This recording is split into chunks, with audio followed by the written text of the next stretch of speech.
La campagne de vaccination, il en a été question lors de la présentation des vœux du président du Conseil national ce matin. Stéphane Valéry est plus largement revenu sur la gestion de la crise et sur les projets et points que défendra le Conseil national cette année. Il est notre invité. Bonsoir Stéphane Valéry. Bonsoir Madame Navarro. Vous venez donc de présenter vos vœux. C'est un exercice plus difficile cette année que les autres, certainement en raison de la crise que nous connaissons. Difficile de se dire, bonne année tout simplement, en pareilles circonstances. Vous souhaitez résilience, cohésion, sérénité retrouvée pour tous? Bien d'abord, une meilleure année pour tous, parce que c'est vrai qu'on se rappellera dans les livres d'histoire, je n'en doute pas, et dans notre vie à tous, de cette année terrible qui a connu une crise mondiale sans précédent, en tout cas sans précédent depuis la Deuxième Guerre mondiale. Donc bien sûr, oui, résilience et aussi des perspectives, parce que nous en avons, de sortir enfin de cette crise de la Covid avant la fin de cette année, bien sûr pour tous. Qu'on retrouve une vie normale, qu'on retrouve le plaisir de recevoir nos amis, d'aller voir nos parents et nos grands-parents, de voyager, de recevoir des touristes en principauté, enfin bref, oui, de revenir tout simplement à la vie qu'on a connue et qu'on souhaite retrouver le plus vite possible.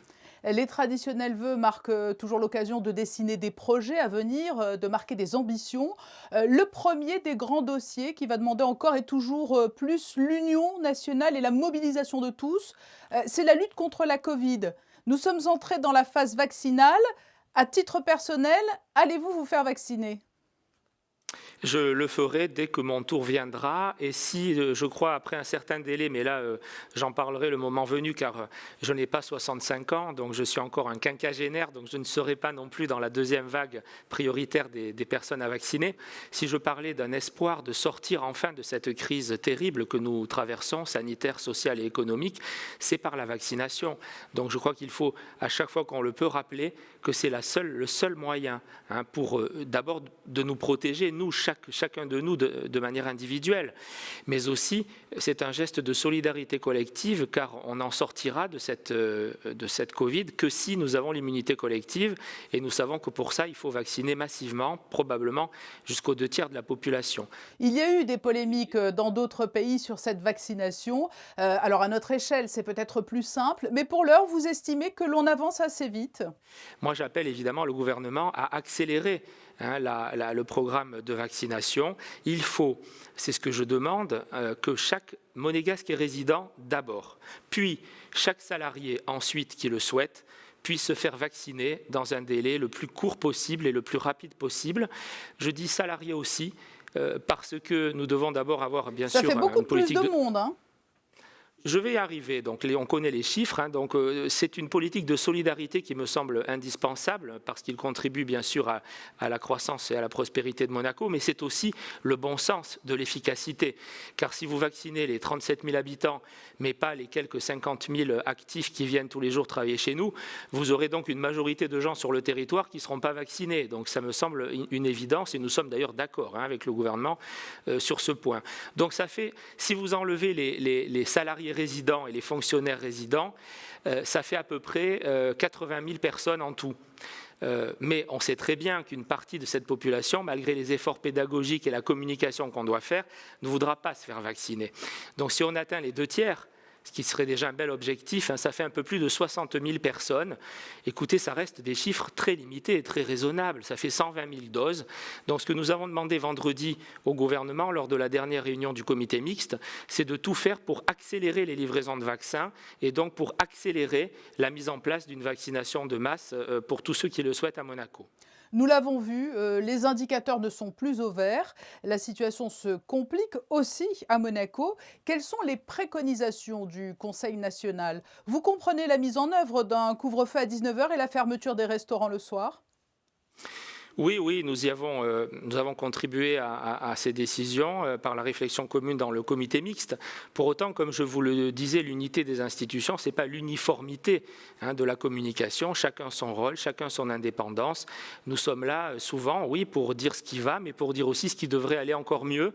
Ce qui me donne d'ailleurs le plaisir de dire que globalement, Monaco, grâce au prince souverain, grâce à ce comité mixte, s'en sort beaucoup mieux que la plupart des autres pays, il faut le dire. Je voudrais rendre hommage hommage aussi à tous les personnels qui s'occupent remarquablement bien de l'accueil et de la vaccination qui est en cours pour l'instant à l'espace Léo Ferré, bientôt au Grimaldi Forum. On a une qualité de nos personnels de santé, une qualité de notre politique de prévention en matière de santé. Et il faut le dire, ça se passe bien. Ces mesures sanitaires mises en place ne sont pas sans conséquences. De nombreuses aides financières destinées à soutenir les acteurs de l'économie monégasque ont été mises en œuvre. Il faut poursuivre cet élan national sans compter. Nous allons poursuivre le CTTR aussi longtemps que possible pour sauver les emplois. Nous avons demandé vendredi au gouvernement, mais nous sommes en phase avec Jean Castellini, le conseiller de gouvernement, ministre de l'économie et des finances, de renforcer les aides de la CARE, la commission d'accompagnement à la relance économique.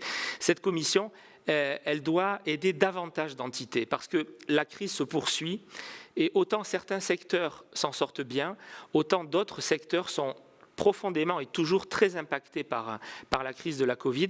Je pense bien sûr par exemple au tourisme et à l'événementiel. Et là, il faut aider davantage d'entreprises. Vous savez que jusqu'à présent, nous avons limité les aides à ceux qui ont au moins 50% de perte de chiffre d'affaires sur le dernier trimestre.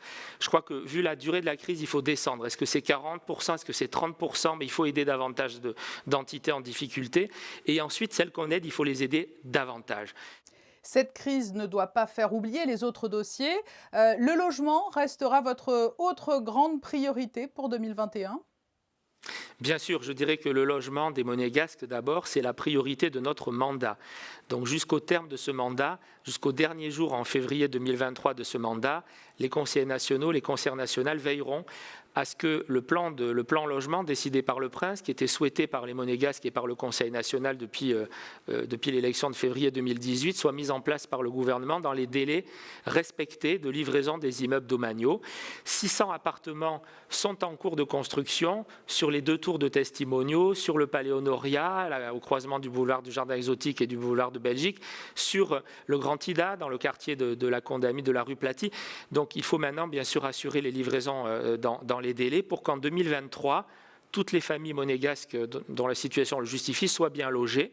Quels sont les autres grands projets que vous souhaitez voir prendre forme en 2021? Le gouvernement s'est engagé à déposer un projet de loi qui reprend une proposition de loi que nous avons votée contre le harcèlement scolaire, qui est demandé, attendu par les parents d'élèves. Nous avons reçu un projet de loi pour renforcer la répression contre les abus sexuels, que nous allons étudier aussi rapidement en priorité.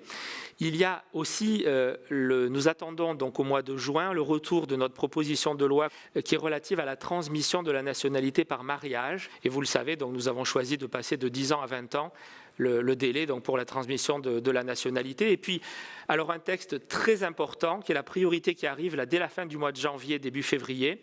Nous allons entamer une très large concertation de tous les organismes patronaux et de tous les syndicats, car nous voulons voter, mais en l'amendant, le projet de loi concernant l'aménagement du temps de travail, ou pour parler clair, l'annualisation du temps de travail. Pour évoquer la méthode, enfin, en conclusion, vous l'avez dit, vendredi se tenait une nouvelle réunion du comité mixte. La crise de la Covid, en favorisant l'émergence de ces réunions d'information et d'échanges réguliers avec le gouvernement, a finalement permis de créer encore plus de dialogue entre les deux institutions? Oui, je crois qu'on n'a jamais autant rencontré le gouvernement que cette année. C'est clair, je vous ai dit qu'en plus des travaux normaux, législatifs de l'Assemblée, ce que nous avons demandé vendredi au gouvernement, c'est une communication encore plus pédagogique sur la crise. Car nous voulons, nous, la plus grande adhésion possible de la population vis-à-vis des mesures prises par le gouvernement. Et pour ça, à notre avis, au-delà des chiffres qui sont déjà publiés chaque jour, et c'est très bien, le nombre de cas positifs, le nombre d'hospitalisations, le nombre de personnes aussi en réanimation, nous demandons l'ajout de paramètres qui vont permettre de comprendre pourquoi nous prenons ces décisions. Ces décisions ne sont pas prises au hasard par les autorités. Nous voudrions donc ajouter le pourcentage chaque jour de lits occupés par les patients Covid en réanimation pour bien qu'on comprenne que c'est ce paramètre-là aussi qui nous conduit soit à durcir, soit à assouplir les mesures.